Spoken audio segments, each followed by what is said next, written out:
নমস্কার, কুকিং সুমিত্রা চ্যানেলে আপনাদের সবাইকে স্বাগত জানাচ্ছি।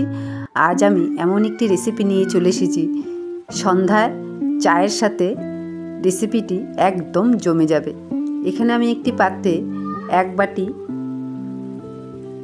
2 বাটি ময়দা নিয়েছি, আর সামান্য লবণ আর হাফ চামচ বেকিং পাউডার। বন্ধুরা, আপনারা চাইলে এই রেসিপিটি আটা দিয়েও করতে পারেন। এখানে 3 চামচ সাদা তেল দিয়ে ভালো করে তেল আর লবণ ভালো করে মিক্সড করে আমি মেখে নিয়েছি। ঠিক এরকম মুষ্টি হবে। আমি অল্প জল দিয়ে ভালো করে একটি ড্রো করে নিয়েছি। ডোটি ভালো করে মেখে আমি এখন অল্প আটা দিয়ে বেলে নেব। বন্ধুরা, এই রেসিপিটি সন্ধ্যায় চায়ের সাথে একদম জমে যাবে। ছোট থেকে বড়দের সবারই পছন্দ হবে। আমি বেলে নিয়েছি, এখন ছুরি দিয়ে 4 ভাগ করে নেব। ওই 4 ভাগ জোড়া দিয়ে এক জায়গায় এইভাবে লাগিয়ে লাগিয়ে আমি আবার মেখে নেব, কারণ এইভাবে মেখে নিলে পরে এই রেসিপিটির লেয়ারটা ভালো হবে। ভিডিওতে দেখতেই পাচ্ছেন, এইভাবে করে মেখে মেখে আমি একটি 2 হাতে লম্বা ড্রো করে নেব।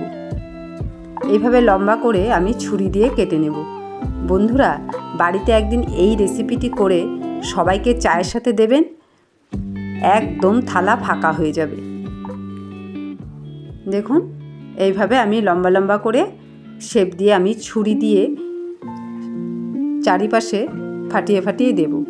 বন্ধুরা, তাহলে ভাজার সময় ভেতরটি কাঁচা থাকবে না, সুন্দর করে ভাজা হয়ে যাবে। আমি এইভাবে ছুরি দিয়ে চারিপাশে একটু কেটে কেটে দেব। দেখতেই পাচ্ছেন ভিডিওতে।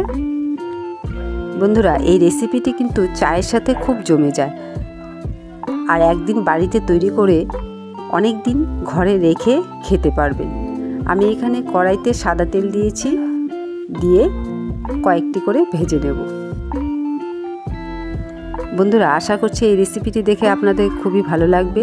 ভালো লাগলে একটি লাইক করে দেবেন, আর একটু বেশি বেশি করে শেয়ার করে দেবেন।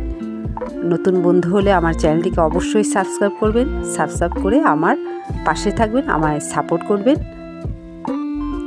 আমার কিছুটা ভাজা হয়ে গেছে, আমি আবার ভেজে নেব। বন্ধুরা, আমার সবগুলি ভাজা হয়ে গেছে। এখন আমি একটি পাত্রে নামিয়ে নিয়েছি।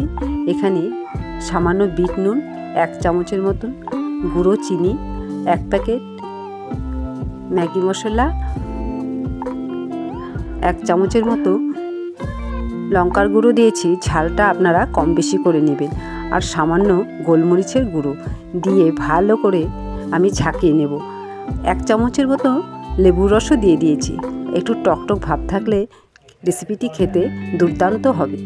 বন্ধুরা, এই রেসিপিটি তৈরি করে ঘরে রেখে দিয়ে যেদিন খাবেন সেদিন মশলা দিয়ে খেলে খুবই টেস্টি লাগবে। ধন্যবাদ।